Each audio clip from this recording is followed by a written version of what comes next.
Yeah, things have changed. Things have changed a lot, really. 5 years ago, I was on the roads riding between Sydney and London, and I guess I didn't know what lay ahead of me. I didn't know what to expect. I didn't know which country really lay next, or what problems I might have. And 5 years later, I'm washing dishes in suburbia. It feels strange to believe that I did that trip on that bike, going through all those countries. Hard to believe as I'm riding along in Warwickshire that me and that bike were in Pakistan, India, Nepal, Indonesia, and Kazakhstan, Russia, and then across America up to Alaska. It just feels so abstract to think that's the same bike.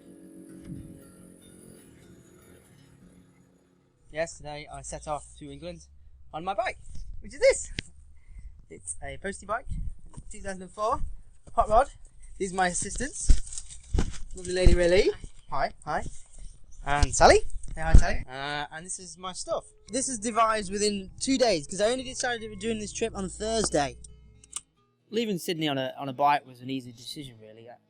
I'd been in Australia 9 months. Things had not worked out. Things had not worked out in terms of a visa or a relationship. You know when things have reached an end point. And we both knew that it was time for me to go.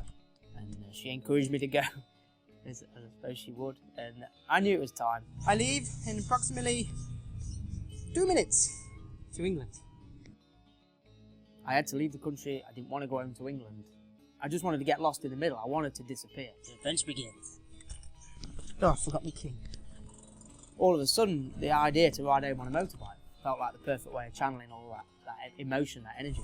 Give me a key. I decided to do it on a Thursday and I left on a Sunday. I boxed up everything I owned and put it on the back of the bike, and that was it. To England! The motherland! I set off, and for 9 months I just rode relentlessly.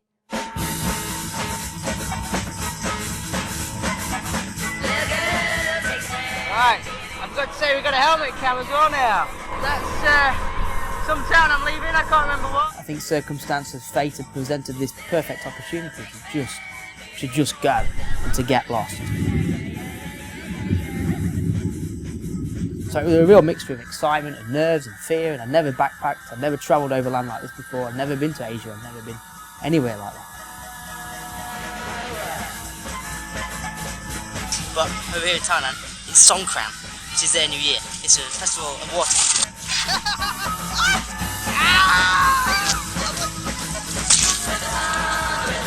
I've already realised I don't quite like this tourist trail. I quite like being off the beaten track. I can't believe we ever taken me like that. Seriously, what's wrong? I need more power. Let's see what India's about. Oh, can't sit ya? No, I can't do it. Is there any positions when you're on your own, or do you have to be in a pair? Concentrate. Fuck me. This is insane. Yeah, they say Indian traffic's bad. Look at this cock and bull, you fucking arsehole.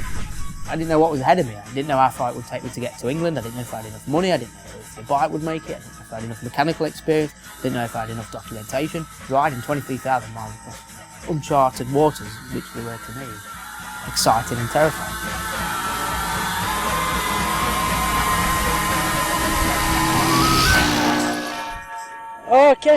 Okay, sorry, I stopped recording for a minute.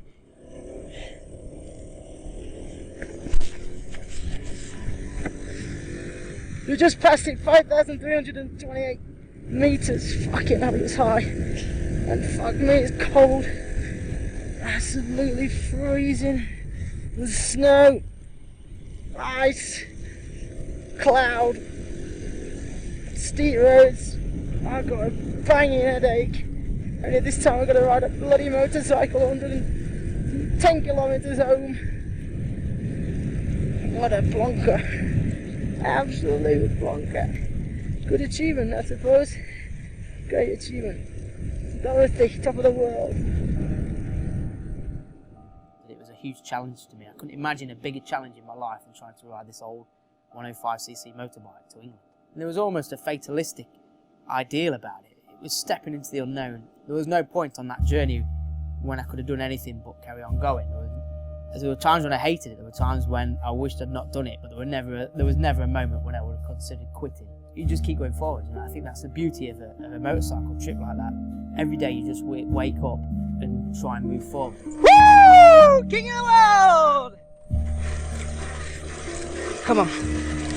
Come on! Just keep chipping away at it. That's what I loved about it. I love the simplicity of the lifestyle out there. The fact that there was no complications, there was nothing outside your immediate control. You just had to ride. Look at this! It's insane. I love it. Have I told you I love it so much? In a sense, it's easy to ride across the road. You just ride. Now this is the road up to Swat Valley. Now if you watch the news, you know the Swat Valley is where the Taliban were fighting. Look at the mountains, man. Look at these mountains. Still got a long way to go. Damn it! Why can't this be the Alps? Morning campers. Hi. I know I look like shit. This is where I slept last night. Look at this. This is the famous Kazakhstan steppe, which basically means fuck all. There's nothing here for miles and miles and miles around. This is where we slept. Dorothy's not very well. She's making funny noises. And there's my tent. Kazakhstan now is proving out to be the toughest place on the planet, quite honestly. Because there's not much civilization. It's a pretty barren place. Dart's not very well. I'm worried. Got a long way to go. Not much time to do it. So yeah, bugger me, bugger you, bugger everyone. We're gonna ride. I suppose when I look back, I think I must have been stupid doing it the way I did it, in Converse and skateboarding trousers and welding gloves and an open face helmet, and no clue how to fix a bike. Not even enough money. When I look back, it was ridiculous. I even attempted it. And there were points during that trip I thought I will never ever get to it. Get me out of here. Get me out of here. No chance on earth that me and this bike will make it to England. I'm dirty, I'm filthy, I've smelled, I've not had a shower in 12 days, there's mosquitoes everywhere, jumper's dirty. Yeah, hard day. 450k to Calais. I think we're frazzled now, we're fried. I don't think we can compute any more distances or we've not got much left in us, to be honest. I think when we finally made it to England, I couldn't believe it. It was to think we'd come so far on that bike, and so many things happened in between, and then suddenly one day to be in England, it was bizarre. And I suppose when you embark on these adventures, you're hoping that by the end of it, everything is better and you're living, life has been fixed and you're going to carry on in a perfect existence. And the harsh reality which struck me at the end of it was how it achieved none of that. The road is a very confronting place. When you're alone in the middle of nowhere with nothing but you and your thoughts, it can play devilish tricks on your mind. And then when you get home and you've lived this adventure, and every minute of every day has been an adventure, and then you get home and the road suddenly stops. And I think that's the bit that can eat you up, and I think that's why a lot of people find it very difficult to stop. They hate confronting themselves when they're not moving forward. It was 3 years between finishing Sydney to London after the book was written and it was published. I didn't feel good. I went through what felt probably like 2 years of a sliding depression and thoughts of suicide, and you think this big trip's going to be the salvation, and then when you don't get that salvation, you're like, what do I do now? How do I get out of this? And then I started to really spiral, really go downhill, and I couldn't see a way out. And then one day I thought, I've just got to get back on the bike. I just need to get back on the bike. And it was amazing, really, that two New Zealanders who'd read about my trip, they turned up on my doorstep one day in Yorkshire, where I was living, and they said, "Man, we've just come to visit you because we read about your story a few years ago. And we've just done our own trip on postie bikes. We've just ridden from New Zealand to England. It's taken us 4 months, and we just wanted to come and see you and say thanks," sort of thing. And I was really blown away by that, because I never thought, you never realise that you might somehow have inspired someone. And they inspired me in turn, because they said, "Well, why don't you ride your bike down to Heathrow with us?" I always remember back in England going to see a doctor about it and saying, "Look, I don't feel very good. I've got these nasty thoughts. Like, I kind of don't feel I'm in control of myself anymore." And that they obviously want to prescribe medication and counselling, and you're like, I don't want medication and I don't want counselling, because what is that going to achieve? I'm going to be in the same predicament as I was, just medicating. Well, I tipped the tablets down the drain, washed them away. I went to the shipping agency. I said, "Can you send my bike to America?" He said, "Yeah, it'll be there in a few days." I said, "Right, I'll fly tomorrow." 3 days later, I landed in America. I had no plan. I had 500 quid left to spend on this budget. But just to make sense, New York to San Francisco, heading west. And I just started riding. And I didn't know where I was riding to, or I just rode. I just camped wild and slept cheap and met people as I went. And for the first few weeks, my mind was just in a real muddle.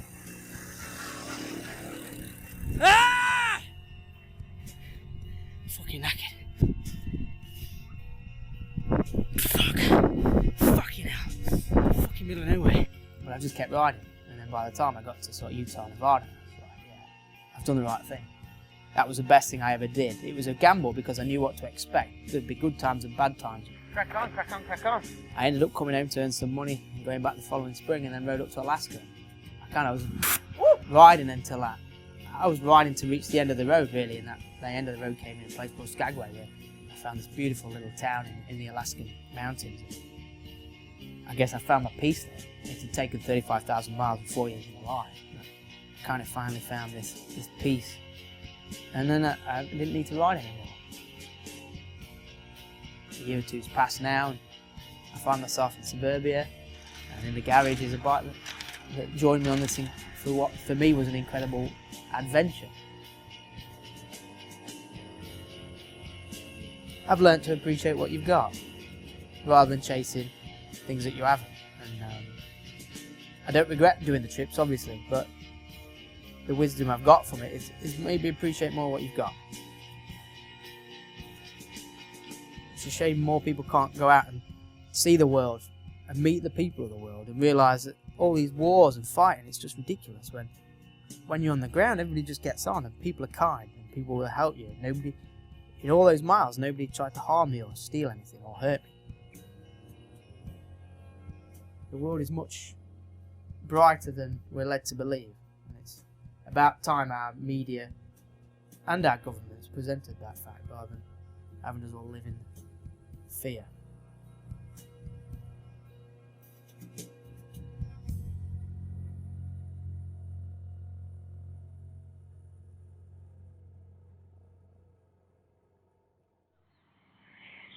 Say goodbye, Dorothy. Goodbye. Goodbye.